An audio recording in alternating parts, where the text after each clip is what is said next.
he ever got it off, but we did. And there was great excitement and great acceptance of it by almost everybody, including a lot of Democrats, actually. I do want to say that I've decided that the SBA, the Small Business Administration, headed by Kelly Loeffler, is a terrific person, will handle all of the student loan portfolio. We have a portfolio that's very large, lots of loans, tens of thousands of loans, pretty complicated deal. And that's coming out of the Department of Education immediately, and it's going to be headed up by Kelly Loeffler at SBA, and they're all set for it. They're waiting for it, and it'll be serviced much better than it has in the past. It's been a mess. And also, Bobby Kennedy, the Health and Human Services, will be handling special needs and all of the nutrition programs and everything else. Rather complex, but that's going to be headed by and handled by Health and Human Services. So I think that'll work out very well. Those two elements will be taken out of the Department of Education, and then all we have to do is get the students to get guidance from the people that love them and cherish them, including their parents, by the way, who will be totally involved in their education, along with the boards and the governors and the states. And it's going to be a great situation. I guarantee that in a few years from now, I hope I'm going to be around to see it, but I think we're going to see a lot of it. I think that you're going to have tremendous results. You're going to have results like Norway, Sweden, Denmark, a lot of the countries that do so well. I think you're going to have a lot of those results. If you look at Iowa and Indiana and Idaho, so many places that run so well, Florida, Texas, big ones, you're going to have great education, much better than it is now at half the cost. And we're not even doing it as a cost item, although you will save probably half, maybe more than that. And you're not going to be at the bottom of the list. You're going to be much higher. And maybe you'll be, I will guarantee some of the states will be at the top of the list. They'll be comparable or better than these number 1, 2, 3, 4, 5 countries, the countries that are in the top 5 positions. So that's, to me, it's very exciting, and it's been received very well. So I just wanted to tell you about the student loans and special needs. But we're here for a reason today that is very exciting, and I'm thrilled to announce that at my direction, the United States Air Force is moving forward with the world's first 6th generation fighter jet. Number 6, 6th generation. Nothing in the world comes even close to it. And it'll be known as the F-47. The generals picked a title, and it's a beautiful number, F-47. It's something the likes of which nobody has seen before in terms of all of the attributes of a fighter jet. There's never been anything even close to it, from speed to maneuverability to what it can have to payload. And this has been in the works for a long period of time. After a rigorous and thorough competition between some of America's top aerospace companies, the Air Force is going to be awarding the contract for the next generation air dominance platform to Boeing. As you know, it was highly competed for. There was a lot of competition, generals, and it's been going on for a long time. Very, very tough competition, but this plane is produced numbers that nobody's ever seen before. The F-47 will be the most advanced, most capable, most lethal aircraft ever built. An experimental version of the plane has secretly been flying for almost 5 years, and we're confident that it massively overpowers the capabilities of any other nation. There's no other nation. We know every other plane. I've seen every one of them, and it's not even close. This is a next level. You know, level 5 is good. This is level 6, they say. The F-47 is equipped with state-of-the-art stealth technology. It's virtually unseeable and unprecedented power. It's got the most power of any jet of its kind ever made. Maneuverability, likewise, is there's never been anything like it, despite the power and speed. Its speed is top.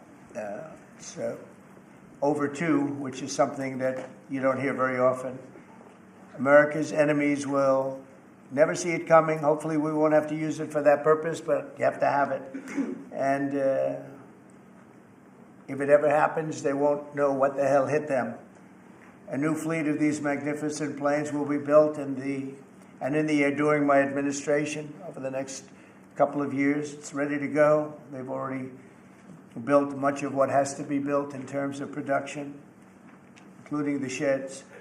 We'll ensure that the USA continues to dominate the skies. We've given an order for a lot. We can't tell you the price because it would give way to some of the technology and some of the size of the plane, good-sized plane.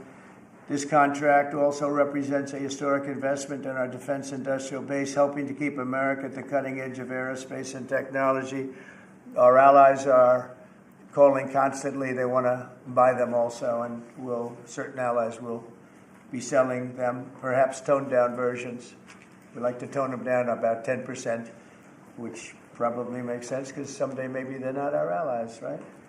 But I would like to ask Secretary Hegseth, who's doing a fantastic job. He's really been very inspiring in so many ways, and I must say that before he speaks, we have had record people wanting to join our military in the last 2.5 months, literally since this, I think probably since the election, November 5th, but especially since we came to office and since I announced Pete.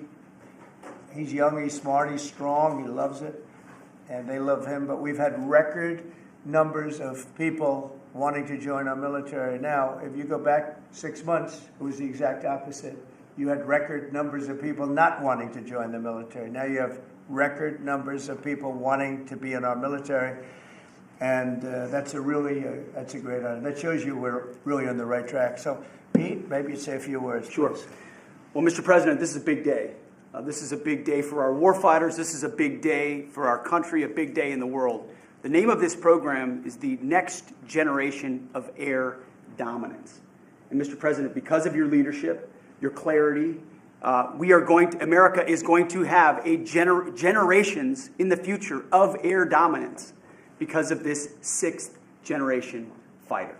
We've had the F-15, we have had the F-16, the F-18, the F-22, the F-35.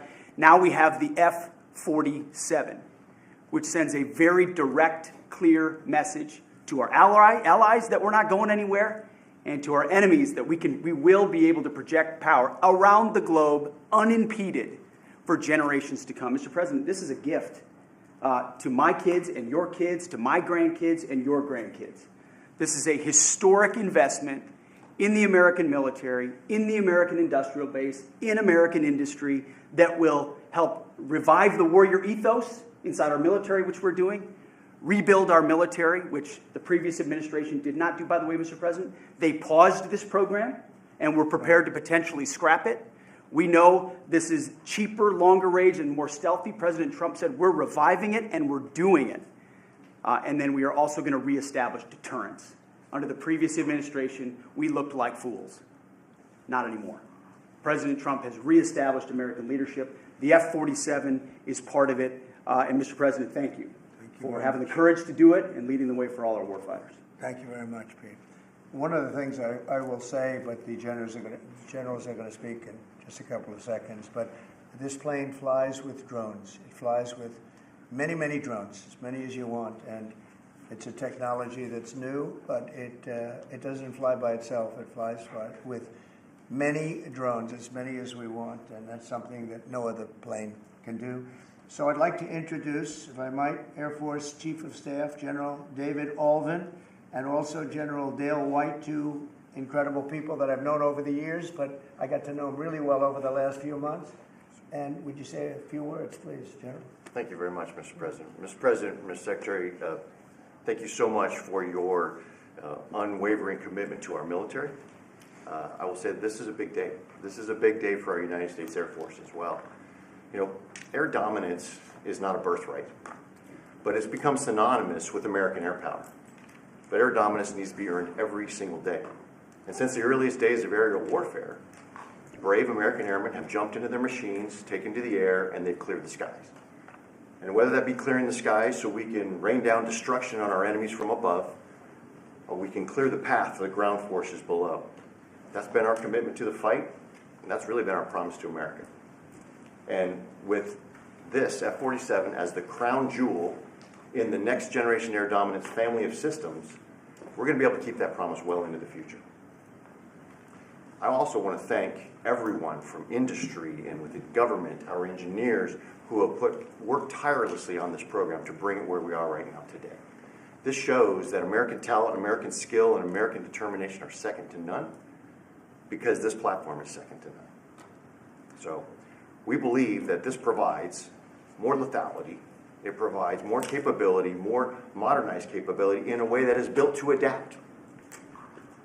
This, along with our collaborative combat aircraft the President talked about with drones, this is allowing us to look into the future and unlock the magic that is human-machine teaming.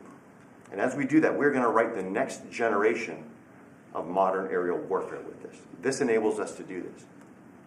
The manner in which we put this program together puts more control in the hands of the government, so we can update and adapt at the speed of relevance, at the speed of technology, not at the speed of bureaucracy. This is more Air Force. This is more options for the President. We say as our mission in the United States Air Force is to fly, fight, and win air power anytime, anywhere. If you want to go anywhere, you have to have a platform that gets you anywhere. This provides the President options from the very one end, which is a quick response, and then we can get right back into fighting stance without having to deploy troops that are going to take maybe months and cost more lives. We can be back in fighting stance, and maybe we restore that deterrence. All the way to decisive victory as part of a joint force that is the most lethal and capable military ever known in history. That's what we provide now, and this allows us to provide it into the future. It's more deterrence, more capability. It's what peace through strength looks like into the future, Mr. President. And so we're very proud to do that. And all we can say is, on behalf of the United States Air Force, let's deliver. Thank you very much. Thank you, General. Would you like to say something? No, sir, I'll just double down what the chief said. He knows what to do. This is a generational He knows leap. who the boss And is. that's exactly right. Air superiority is what it's all about, and this is what we'll deliver. That's great. Thank you very much. Great job. We've worked together long and hard on this, and this was a big secret. In fact, we don't show too much of the plane for that reason. You see what we show?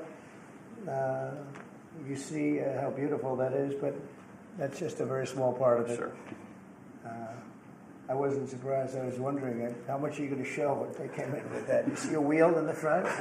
That's about it. Any questions? Mr. President President, Trump, Peter? is 80,000 pages of documents is a lot to sift through. Yeah. Can you just tell us who killed Kennedy? Well, I was given the task of releasing that because many presidents have gone through it and they haven't released. And I said, release. We even released Social Security numbers. I didn't want anything deleted. They said, sir, what about Social Security? People long gone, but they're long gone, so I can't imagine. But I said, if you don't delete it, if you do delete it, we have people are going to say, why did you delete it? There's something in there. So we gave Social Security, we gave everything. And the rest is for you to look at, Peter. You're going to see whether or not you see anything. But we've given it. We're doing it with Dr. Martin Luther King, too. They're preparing all of that. They're going to release everything. And whoever else they want. I mean, we have nothing. We really have nothing to hide. We shouldn't have. When a lot of time goes by. But with the Kennedy files, in particular, they were going crazy on them.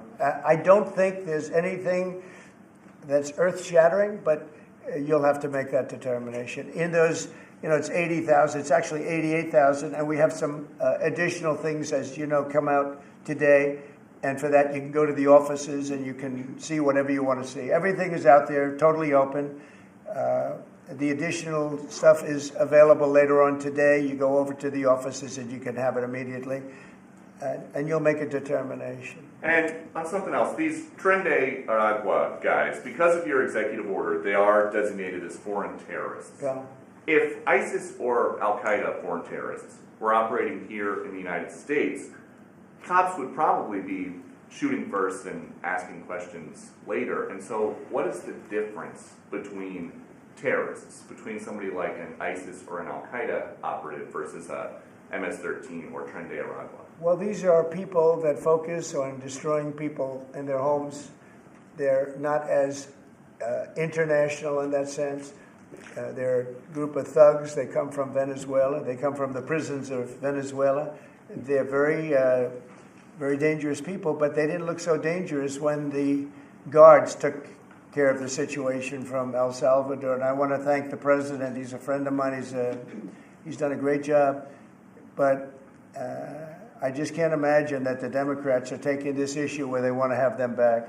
You know, so now they have men playing in women's sports. They have transgender for everyone. They have open borders. They have all of their crazy policies that are, I think, 95-5, not 90-10, okay?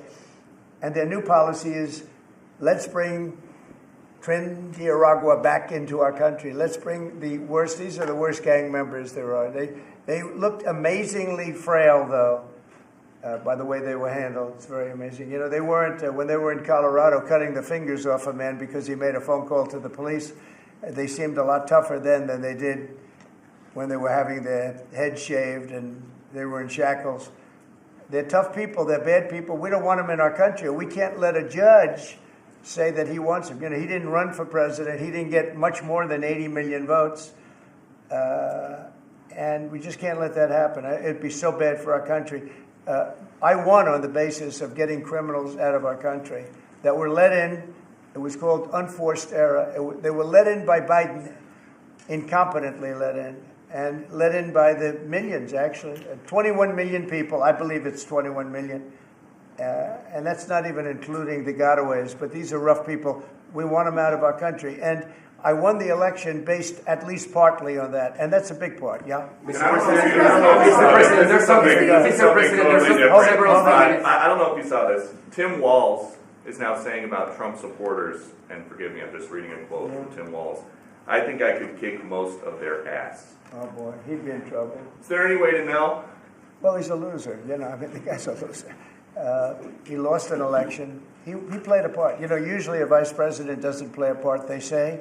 I think Tim played a part. I think he was so bad that he hurt her. But she hurt herself, and Joe hurt them both. They didn't have a great group, but I would probably put him at the bottom of the group. Have you heard that Biden wants to get back involved for Democratic politicians, fundraising and campaigning against your policies? I hope so. Mr. President, there are several families. Mr. President, there are families from some of the people. Who are you with? I'm with La Nación newspaper from Argentina. There are families from some of the people that were on those flights to El Salvador that claim that they're not criminals, they're not members of Trinidad, of MS-13. What can you tell them, and what guarantees can you give them that everyone in those planes were actual criminals, terrorists, as you said? Well, I was told that they went through a very strong vetting process, and that that will also be continuing in El Salvador. And if there's anything like that, we would certainly want to find out. But these were a bad group. This was a bad group, and they were in bad areas, and they were with a lot of other people that were absolutely killers, murderers, and people that were really bad with the worst records you've ever seen.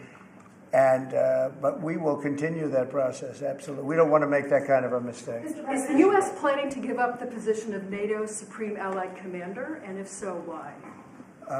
NATO is something that I saved. NATO was gone until I came along. In fact, the previous Secretary General, very good man, both of them are good. The current man is fantastic.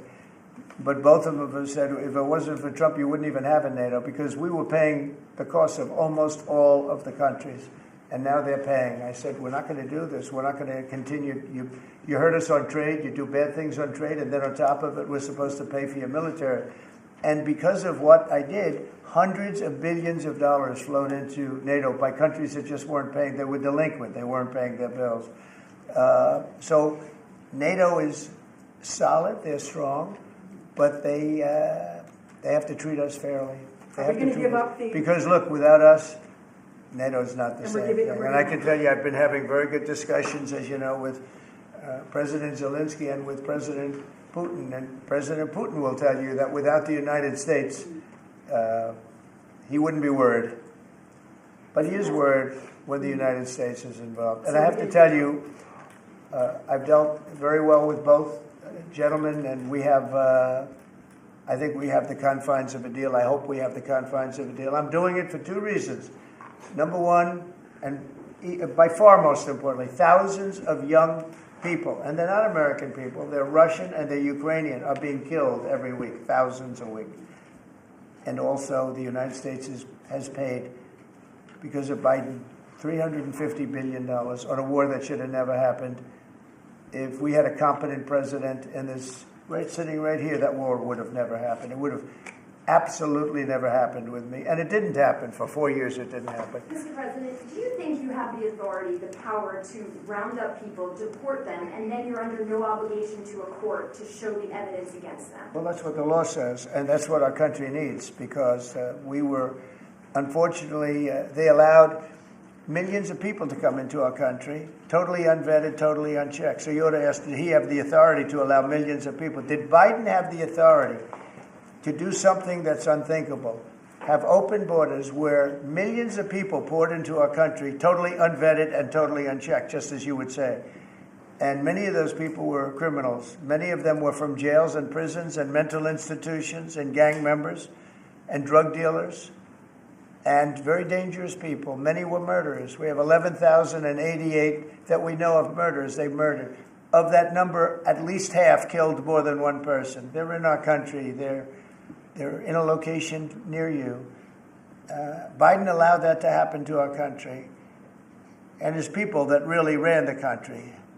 And the person that operated the auto pen, I think we ought to find out who that was, because I guess that was the real president. So when you ask me if we have the authority, did Biden have the authority to allow millions of people to come into our country? Many of these people, hardened criminals at the top of the line who have caused tremendous damage in our country. You see them in New York City fighting with our police. I mean, literally having fist fights in the street with our police. These are tough, hard criminals. Many of them came out of jails, and not just South America, from all over the world. They came out from Africa, from the Congo. They came out from Asia. Not just South America, but many from South America. These are hard, tough criminals, and we have to get them out. And a judge sitting behind a bench someplace got a nice appointment. You can't take that away from the people that are responsible. Now, in this case, Marco Rubio has a lot of big decisions to make, and he's a fantastic person, a great man. I think he'll be our best. I think he has a chance to be our best Secretary of State. He's been doing incredibly. He works so hard. He's gone to so many different countries already, and he's got the authority to get bad people out of our country. And you can't stop that with a judge sitting behind a bench that has no idea what goes on, who happens to be a radical left lunatic. Do you think the judiciary is You guys today are denying. You guys are denying this New York Times report that Elon Musk was going to be shown a 20 to 30 page presentation about a theoretical war plan against China. Why not just show it to Elon? Because I don't want to show it to anybody. You know, you're talking about a potential war with China. Now, I deal with these people all the time, and I'm dealing with Pete. I'm dealing with these gentlemen on numerous different airplane purchases, and I think they're all going to be great. But I don't want other people seeing potential war with China. We don't want to have a potential war with China, but I can tell you if we did, we're very well equipped to handle it. But I don't want to show that to anybody. But certainly you wouldn't show it to a businessman who is helping us so much. He's a great patriot. He's paying a big price for helping us cut costs, and he's doing a great job. He's finding tremendous waste, fraud, and abuse.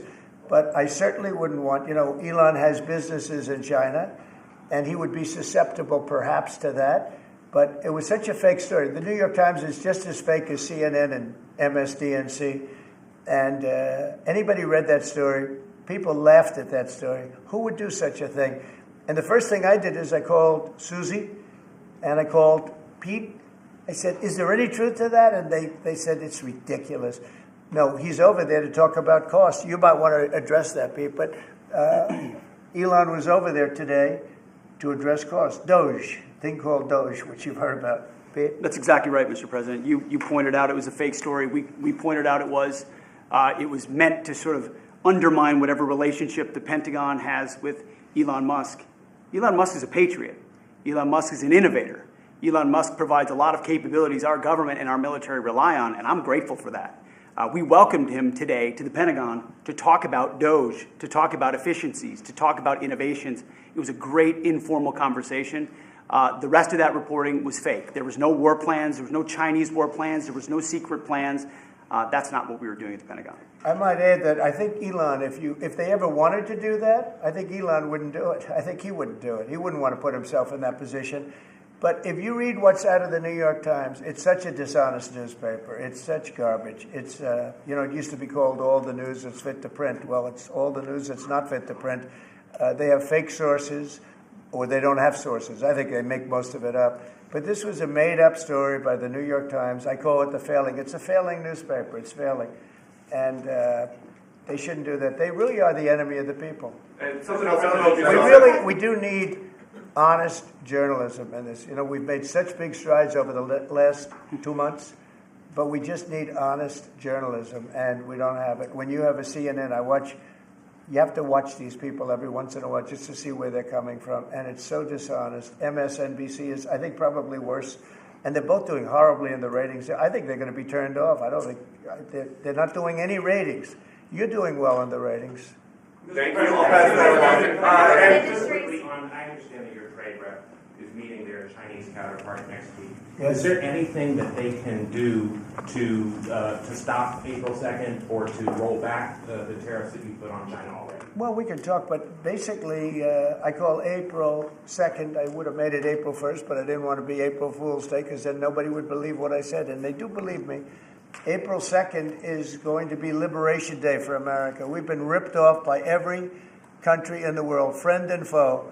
We've been ripped off on trade. We've been ripped off on military. We protect people, and they don't do anything for us. It's just so unfair for years and years. And now some of that money is going to be coming back to us in the form of tariffs. Tens of billions. It's going to be numbers like nobody's ever seen. So NVIDIA announced today, you saw that, hundreds of billions of dollars of investment. The biggest chip maker in the world announced hundreds of billions of dollars of investment. Hundreds of billions, not millions, but billions. They're all coming here. Apple just announced $500 billion worth. They're going to build plants here. They built their plants in China. They're going to build them here. And they're starting immediately. We have investment, the likes of which this country has never seen, already announced. And they all want to have news conferences. I don't have enough time to have that many news conferences. But I would say so far at least $4 trillion. $4 trillion is coming in. Car companies, very importantly, a lot of the car companies that were going to build in Mexico or Canada are now building here. Because I don't want cars from Canada. I don't want cars from Mexico. They want to do it, it's fine. But I want the car companies to build here, not... they were building in Mexico 3 plants, big plants, really big plants, and they were going to sell the cars right across the border. We wouldn't have the jobs, we wouldn't have the profits, we wouldn't get the taxes, we get nothing. All we get is unemployment and empty factories. Those days are over. So now those 3 places are going to build here, but many more than that. We have a big one. Honda is building, just announced a really big plant in Indiana, great state, smart place to build. And we have many car companies coming here. The steel mills are going to be booming, And many other things, many other things come with that. But we need that for defense. There are certain things you have to have. You have to have steel. We would have had, if I didn't do in my first term tariffs to stop the onslaught, because they were dumping steel in order to destroy our steel plants.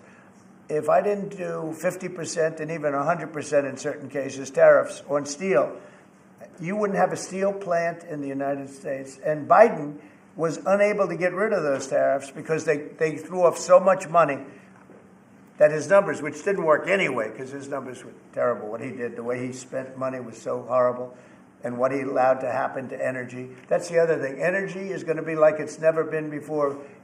Mr. Vice President is here. Do you have anything to say while you're here? He's a very good Vice President. I'm just here to watch the show, sir. Okay. I think airplanes are pretty cool, so I want to go check this out. It is cool. Mr. President, to take off the trade war at this point, though. Well, I'll be speaking to President Xi. I have a great relationship with him. We're going to have a very good relationship. But we have a $1 trillion deficit because of Biden with President Xi. More than that. I mean, I've heard $1.2 trillion. We have a deficit.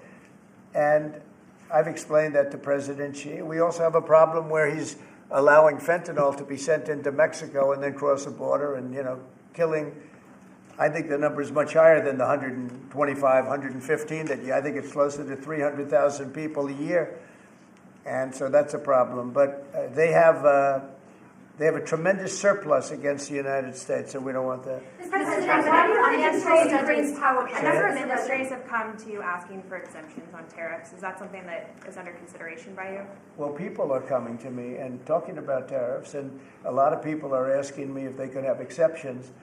And once you do that for one, you have to do that for all. So, I mean, generally, I did something interestingly during 2 weeks ago. I gave the American car companies a break because it would have been unfair if I didn't. And everybody said, oh, he changed his mind on tariffs. I didn't change my mind. I helped our, sort of big three, big four. I helped some of the American companies. And instead of taking it properly, they said, oh, he changed it. I don't change. But the word flexibility is an important word. Sometimes there's flexibility, so there'll be flexibility. But basically, it's reciprocal. So that if China's charging us 50% or 30% or 20%, and I don't mean China, I mean anybody, any country, Canada. Nobody knows that Canada's charging our dairy farmers. They have 270% tariffs. Nobody knows that. Nobody knows that. They have up to 400%. They have a couple of tariffs at 400%. Nobody knows that. Nobody talks about that. And remember, with Canada, we don't need their cars. We don't need their lumber. We don't need their energy. We don't need anything from Canada. And yet it costs us $200 billion a year in subsidy to keep Canada afloat. So when I say they should be a state, I mean that. I really mean that. Because we can't be expected to carry a country that is right next to us on our border. It would be a great state. It would be a cherished state. The taxes for Canadian citizens would go down in less than half. They don't spend money on military because they think we're going to protect them. There are many things that they do, like icebreakers. They want us to provide icebreakers for them. Oh, that's wonderful.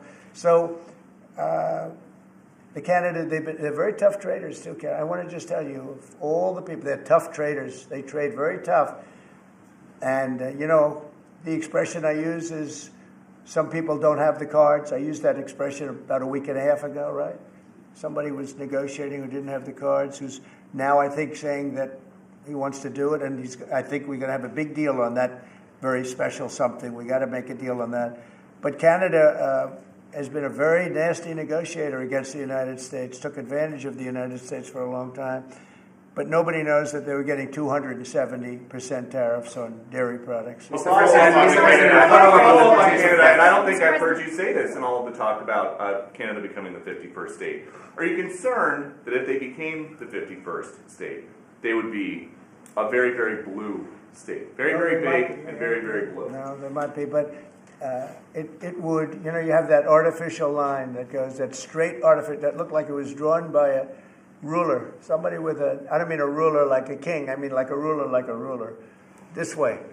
And it's just an artificial line that was drawn in the sand or in the ice. And can I tell you, Peter, just, you add that to this country, what a beautiful landmass, the most beautiful landmass anywhere in the world. And it was just cut off for whatever reason. It would be great. Now, is it liberal? Maybe. But, a conservative, until I got involved, because I don't care who wins up there. I frankly probably would do better with the liberal than the conservative, if you want to know the truth. But just a little while ago, before I got involved and totally changed the election, which I don't care about, probably it's to our advantage, actually. But the conservative was leading against, I call him Governor Trudeau. The conservative was leading by 35 points. So, so I don't know about that. I think Canada is a place like a lot of other places. If you have a good candidate, the candidate's going to win. And I don't know if you see this, but the two astronauts that you just helped save from space, they didn't get any overtime pay for all that extra time. They got $5 a day per diem. For 286 days, that is $1,430 in extra pay. Is there anything the administration can do to get them, to make them whole? Well, nobody's ever mentioned this to me. If I have to, I'll pay it out of my own pocket, okay? I'll get it for them. Mr. President, I'll take care of that. I like that. I think that's, Mr. President, I'll pay it right out of my, is that all? That's not a lot for what they had to go through. And I want to thank Elon Musk, by the way, because think if we don't have him. You know, there's only so long, even though they're in the capsule up there, that the body starts to deteriorate after 9 or 10 months and gets really bad after 14, 15 months with the bones and the blood and all the things that you've been reporting on very well. And if we don't have Elon, they could be up there a long time. Who else is going to get him? And I just want to thank him. He's going through a lot, what they're doing to him. And these people are going to be caught, and they're going to be caught, and they're going to be prosecuted. And from what they tell me, I see this just by watching your programs and reading the news, but from what they tell me, they could get 20 years in jail, and they'll get it. I'll tell you, there's going to be no leniency, and there'll be no pardons. I can tell you that right And now. you said this morning 20 years in jail, and then maybe you said this morning 20 years in jail, and then maybe they'll go to one of these prisons in El Salvador. Do you think with the way that the judges have been issuing injunctions, it would be easier or harder to send these Tesla domestic terrorists to a jail in El Salvador than these MS-13 or Tren de Arrival guys? Well, I view these people as terrorists just like others. These are, when I looked at those showrooms burning and those cars, not one or two, like 7, 8, 10 burning, exploding all over the place. These are terrorists. You didn't have that on January 6th, I can tell you. You didn't have anything like that on January 6th, which is sort of amazing because on January 6th, the Democrats were talking. Nobody was killed other than a very beautiful young woman, Ashley Babbitt. Nobody was killed. And you look at what's going on now with these terrorists. These are terrorists, and that's an organized event. You know, take a look at their signs. Take a look. They're all made by the same sign company.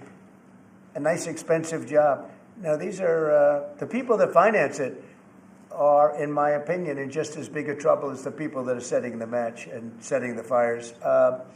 So we'll see. It's under very serious investigation by the FBI and by the Justice Department. These people are terrorists. Okay. Yeah, go ahead behind you, please. Mr. President, what do you say to American military families who are seeing Elon Musk at the Pentagon today, are hearing about Defense Department cuts, and their thoughts are immediately going to the safety of their loved ones who are currently deployed? Well, we're making our country strong. And when they see a thing like that and they hear that story about Elon and China, what they should do is realize that the New York Times is a corrupt institution, because I think they're the ones. They knew that story wasn't true. Nobody believed that story. People that, when I first called, they laughed when they heard the story. Nobody believed it, that the Pentagon was giving him a briefing on what war with China would look like, and he has business. No, they made that up because it's a good story to make up. They're very dishonest people. Look, I have it with the Times, and you'll see more and more of it. To me, it's a very dishonest organization. But a story like that is made up. It's total fiction. And I just wanted to make sure. I called up Chief of Staff and I called up Pete. And I said, is there any truth to that? Absolutely not. He's there for Doge, not there for China. And if you ever mention China, I think he'd walk out of the room. He wouldn't take it anyway. So it's just a made-up story. Nobody's taking better care of the military. One of the things that I know that Pete's doing is he's talking about a lot of the civilian staff, and we're going to get them other jobs. You know, we're going to have a lot of jobs in this country, but we don't want to have wasteful jobs. We want to have meaningful jobs. And those were wasteful jobs. Those are jobs that not only military, but jobs where people don't show up. You take a look at Department of Education. I've never seen so many buildings with the names on it. You go past one after another Department of Education, and they're empty. The people don't show up. You know why? Because they have other jobs, because they're playing golf, or they're playing something, they're doing something. And we have a lot of great people, but we have to move that back to the States. We're going to make our country strong, and we're going to get people much better jobs, because we have companies moving into our country, the likes of which we've never seen before. Nothing like this has happened. And it's automatic. They don't want to pay the tariffs. How do you avoid paying the tariffs? You build your plant in the United States, and it's a beautiful thing to see. I see it. So far, I would say $4 trillion. Nobody's ever heard of them. No country's ever heard of numbers like that. $4 trillion, and those are the best ones. The biggest, best chip maker in the world. I'm not a fan of the CHIP Act, where you give billions of dollars away to companies that don't need it, and it won't bring them here. I'm giving nothing away. All they're doing is coming here. They're building because they want to avoid. Remember this on the tariffs, too, because that's going to be, Liberation Day, April 2nd. It's reciprocal. If they charge us, we charge them. So somebody say, well, how much are the tariffs? Very fair. If India, as an example, has been very bad to us on tariffs. They charge 100%, 200%, whatever they charge. Now, Europe just announced they're lowering the tariffs on cars. We charge like a joke, 2.5%. That's what this country charges. Europe just announced that they're reducing their tariffs on cars to 2.5%. It's nice. But they also have non-monetary tariffs where they make it impossible for the cars to get in even without the dollars on them and the dollar signs. It's called a non-monetary tariff, where they put on controls where no matter what happens, because they don't want cars, they don't want the American car in their market, and yet they send us millions of cars, they send us big agriculture, they don't want our agriculture, they don't want anything from us. European Union's very tough, but now it's fair. So whatever they do to us, we do to them. As Russia continues to attack Ukraine, are you planning to impose any sort of Well, sanctions? they're fighting against each other. I think we're going to have a ceasefire on a lot of areas, and so far that's all held very well. And getting that ceasefire, they had a lot of guns pointing at each other. You had some soldiers, unfortunately, surrounded by other soldiers, and they are going to be, I believe we're going to pretty soon have a full ceasefire, and then we're going to have a contract. And the contract's being negotiated, the contract in terms of dividing up the lands, et cetera, it's being negotiated as we speak. What do you say to critics who say that your actions towards law firms amount to coercion? Well, the law firms all want to make deals. You mean the law firms that we're going after, that went after me for 4 years ruthlessly, violently, illegally? You mean, are those the law firms you're talking about? They're not babies. They're very sophisticated people. Those law firms did bad things. They went after me for years. Russia hoax. All a hoax. It was a hoax. It was Hunter Biden's laptop. It didn't come out of Russia, by the way. It was came out of his bedroom. It was all a hoax, developed by Democrats. Hillary, I don't think Biden did, because I don't think Biden knows what the hell he's doing, frankly, based on everything I see. I've seen things since being here that are so sad. What he's done to this country, what he and they did to this country, those people that surrounded him, who, by the way, are radical left but smart. He's not smart. He was never smart. But these are radical left, smart people. They totally controlled him. He did whatever they told him to do. And it's a shame. It's so sad to see what happened, what they've done to this country, both not only the inflation you saw, but allowing millions and millions of criminals into our country. That's an inexcusable act. And many other things besides that. Thank you very much, everybody. Thank you. Thank you, everybody. Thank you very much. Thank you, guys. David, need a hand? Good question.